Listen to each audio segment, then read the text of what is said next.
Hello, everyone. It's the Astro Chick, and I wanted to talk about Chiron because it went retrograde yesterday. It stationed retrograde at the 20th degree of Aries, which happens to be my natal degree of Chiron. Interesting, yes.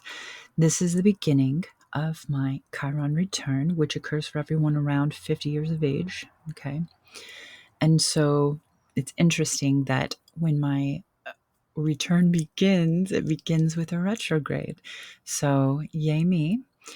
And I'm going to observe Chiron in its cycle as from my perspective, because I'm going through a Chiron return right now. So, Chiron isn't necessarily a prominent heavenly body. It's not even a planet. It is a centaur. And it's seen as like a bridge between inner and outer planets, between the seen and the unseen, between personal and generational types of energy. Okay. And its archetype is the wounded healer. So, where Chiron has a duality in the sense that it's about the wound and the pain and the hurt, but it's also about the healing and the service to others that we provide, because we take our wound or rather you could say we take poison and we transmute it into healing for others, into medicine, right? Poison to medicine. And that's kind of like what Chiron did. Now, Chiron, the Greek myth of Chiron is that, he was different than all the other centaurs because he was a, a teacher and a physician and a healer. And he was poisoned by Hercules' arrow because he was like experimenting or whatever, and he couldn't die because he was immortal. So he suffered greatly because of his own curiosity or, just nature. And then finally he was able to die because he traded places with Prometheus and lost his immortality and was able to pass. But the whole point is like, this is something, the eternal wound that we carry forever, right? Throughout this whole mortal life of ours. And when it comes to trauma, we can process trauma, we can get counseling, we can go through all of the stages and phases of healing, right? But there are certain things, I think, with, and it's different for each person, but there are certain things that even if we forgive and we understand, we still can't forget about it, and that it might become something that we really put forth to help others, right? Like advocates, when people go through a trauma and then they become advocates for the people who also have gone through that trauma, to relate to people and share in the familiarity of whatever kind of trauma. And I'm not talking about trauma bonding. I'm talking about people guiding you through the stages of grief or loss or change, right? There's a lot of things that give people trauma. Violence is one thing particular with Aries. So a little bit about Chiron's cycle, because it's interesting. Aries is one of the longest transits of Chiron, all right? Pisces and Aries, the longest transits of Chiron, 8+ years, okay? So obviously, like any transit, any aspect that's being made during this transit in Aries is going to take longer because it's the longest. Aries lasts 8+ years, but I realized, started to study Chiron, I don't know, a while ago, but I really got into it when I discovered and realized that my 50th would be coming up. So I really dove into it. That's kind of how I study things. And it's just interesting how much I relate to Aries Chiron, like the symbolism and the meaning given through, astrology and meanings behind the position in my chart as well. So I have it in Aries at the 20th degree. And so it's at the end of Aries. It's a little extreme, to be honest with you. I've had some extreme traumas in my life, but more importantly, the way that I respond is in an extreme way, because my trauma, I've read, that, you can go either or way. Sometimes you find people who are extremely balanced and they're very blessed. Balance has been something I've struggled with my whole life. So hold on, don't lose your thought. What am I looking for here? I was talking about extremes. So when we go through trauma, we can react in an overly empathetic way where we just give chance after chance. We believe in people changing, and the trauma makes us overly compassionate, overly empathetic, okay, to a fault. And then we could also go through trauma, and sometimes people choose to be unmoved by it and to develop like a callousness towards that kind of pain, right? Just not caring, and that's not healthy either. Those are just two extremes that I see with particularly my generation who has Chiron in Aries. America also has Chiron in Aries, which is very interesting. America went through its Chiron return when we had the Great North American Solar Eclipse last April of 2024. So that at that time, many things happened. America was having its Chiron return. Also, Pluto was finishing up the Pluto return for America, because the progressed Pluto is 29 Capricorn, and that was, Pluto was at the 29th degree for a while, until November, when it went into Aquarius for good. But then we also had a progressed lunation cycle for America. We began a new moon cycle, which is a total new chapter. Okay, totally new chapter. And so, all those things happening at once, and the Chiron return was very significant because, Aries is America's fifth house. It's also mine. I'm also Sag rising, just like America, and I have a lot of Sag rising friends, right? So, the fifth house is the house of creation and children. And what does America create? We create a lot of war machines, right? We have a lot of violence in our society. Our children, the number one killer of children is guns. That's just a fact. It's just a stat, right? And it's very telling about our hyper-violent culture, right? And what our children have to endure, even just in their childhood and growing up. Now, of course, some children endure even worse. I get that. I'm just talking about America right now because I don't want to compare it to other places, especially since it's particular to having an Aries Chiron, right? And it just had its return. So we went through all of this change, and we're still in this transitional time, right? This is a time where we are bridging a gap. Okay, we are bridging generations. We're at a fourth turning of generations, and so it is just an extremely tumultuous, chaotic, and uncertain type of energy. Okay, and with Chiron at the end of, because remember the cycles of the outer planets, they have retrogrades every year for long periods of time, like 5 or 6 months, right?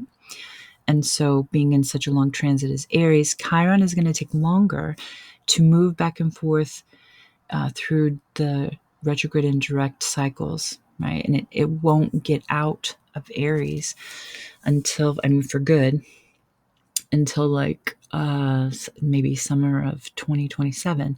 I know that it will come to the 20th degree of Aries one last time in like April of 2027. So that'll be the true end to my Chiron return. I will have all these passes where Chiron comes back. It started at the retrograde, and then it'll go direct, and then it'll come back to the degree in my natal, which is that 28 degrees, the 28th degree of Aries. So let's explore like the Aries quality and the quality of the Centaur Chiron. So Chiron is, both personal and transpersonal.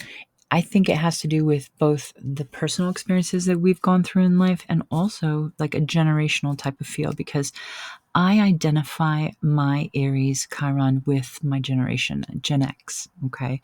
Gen X, especially the younger Gen X, now my brother's a Gen X. He was 77, but he was right at the beginning of Taurus. So oddly enough, I am the only child in my family of many children to have an Aries Chiron. All right. And I'm the oldest. I'm, a daughter, the oldest daughter. You already get it, right? Like you already know what I went through, right? And so my point is like Aries Chiron set apart. Aries is very individualistic. It is the pioneer. It is the one that goes first. Okay. And I, in my own personal experience, have always been the one to go first into the world, the one to first have a child within my family, like my sisters and brothers. And Chiron in Aries, I think, points more towards childhood because Aries is the beginning and it's the new and it's the young. I think that the trauma that I experienced as a child really, I can still feel it, even though I've done a lot of therapy and a lot of healing and a lot of dark nights of the soul and a lot of forgiveness and like so much transformation in my heart to where I truly believe like I just want to love everyone. I forgive. And people don't understand that, like how I can forgive certain things. But it's a peace. It's a peace that I desire. I desire to have a peace in my heart and really pray for others that they can be better, right? Like I want to be better. I want to be a better person. And part of that forgiveness stuff is like forgiving yourself, right? Because like with this kind of Aries energy of like violence and physical exertion, we grew up, my generation, taking care of ourselves, fending for ourselves. We sometimes grew up in violence. I know that we were the last generation where schools had corporal punishment, where they would whoop you with a board, like that was the punishment at school was you get whooped. So I think we were the last generation to actually be like beaten because our children were treated differently, right? I think generally, I know a lot of people who grew up in violence and they gentle parent with their children. So not everybody. I'm just in a general sense that as Gen X, we were so unprotected, we were so unparented that like we, once again in this extreme is like we overparent, we helicopter parent, we have to know everything. I mean, even now, look at the culture. Like our kids all have phones. We can track our children. We can check up on them. It wasn't like that when we were kids. When we were kids, we were on our own. All right. If there was a problem, you had to solve it yourself. We grew up figuring things out for ourselves, and dealing with it in our own way. But we're also the generation, I think, that kind of popularized like therapy, right? Talk therapy, I think, is great for my generation because like we all got stories, like we all got great stories and they're great stories. But at the same time, like we use stories and humor a lot of times to help us heal. Like humor and laughter, it's medicine, right? It is medicine. And sometimes, even if some people don't like jokes about trauma, but I think that some people need that stuff, right? Like everyone is different, but my generation especially, like there's a lot of dark humor, right? And I think that with Aries and Chiron, another thing would have to be just right now because it's going through this return for all those 50-year-old people like me. We have the death of icons, right? And the death of our childhood in so many ways. Like in the news, we had so many people from our generation of like entertainers and musicians and just people that we grew up watching and either admiring or disliking or whatever it is, however we felt about them, but still they were part of our culture, part of our growing up. I mean, like Ozzy Osbourne died, the Prince of Darkness. It's sad. It's like he was wonderful. And I think that we've been able to discern like the legendary icons who were good men and good people versus the degenerates and the disgraced heroes, right? Because we've seen that happen, especially with like the internet. It's like all secrets are out. And if somebody did something wrong, if they were a bad person, or if they did, what culture would consider unforgivable sins, then, they're judged that way. And by the masses, because the internet there's so many people that put out their opinions on you know, opinions are just like opinions. So, but people think they're important and everybody's got one. So my whole point is it's like the days of everybody putting in their 2 cents about everything. But especially lately, I've just noticed about the deaths of our heroes or whatever, backlash or complete devotion and remembrance, like with Ozzy. Like everybody loved Ozzy. You know why? Because he was a good guy and he loved his family. Yes, he was flawed. Of course he was. Like he had some problems and there were times when he didn't make good choices, but guess what? He gave us something magical and he kind of redeemed himself in a lot of ways. And also, like his family loved him. Like people love him. Like to be loved, you have to be special, right? And whereas I think people love the other people who passed away, the other entertainers and stuff, I also think that perhaps, I don't know, everybody's different. Some people grieve in private, perhaps it was the show of the grief when Ozzy died, and how he kind of went out when he wanted to, right? Like he kind of chose when to leave. He knew. And I find it interesting. I have a little write-up about him, and it has to do with, he's the Prince of Darkness, and he's ruled by Saturn. Like Saturn is not just his chart ruler, it is his master planet. Anyway, you could check out my little post about that. But Aries Chiron return, some of the things I'm going to be watching for would be what's going on, like the death of my childhood, the icons, and also just lately, I'll tell you, since it's been in Aries for a long time, remember it's at the end of Aries and it's in Aries for like 8+ years. So it's been there for a while. And last year, my grandmother passed away and so did my biological father. And so, that to me was also like part of this Chiron return. It was the prelude to the pain of nostalgia or the pain of childhood, losing things that I had back then, right?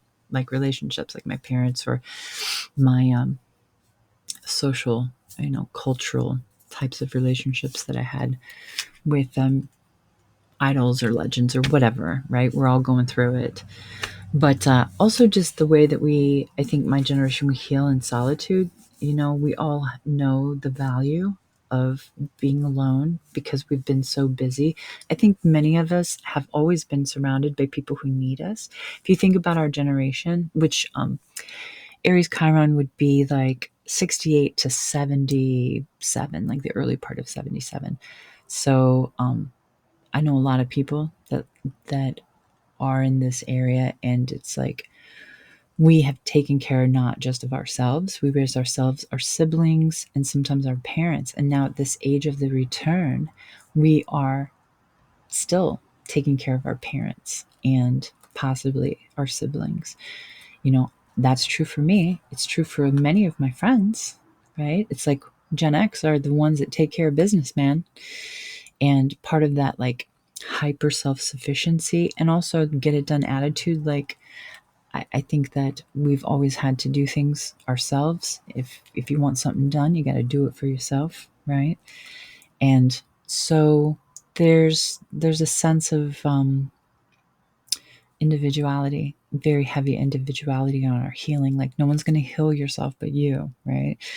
And yeah, so it'll be interesting to see how this pans out. Now, America won't have Aries go back to its degree. It was 20 degrees in the chart of America, so it'll never go back there. But for the 28th degree, it will return until like April of 2027.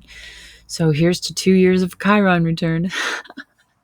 And I hope you guys use the Mercury Kazemi tonight. It's like 7:45 Eastern Daylight Time. It's a time of clarity. So like sit down, journal, write, think, be alone. reflect. Use it as a reflection point so that you can gain clarity on whatever it is that you're wondering about or confused about or unsure about.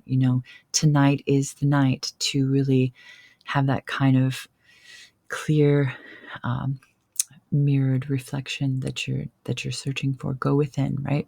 Retrograde is always about going within ourselves. So I hope you find some solitude tonight, and I will do some more on Chiron. Let me see how it goes. Maybe I'll have something to talk about. But until next time, have a great night.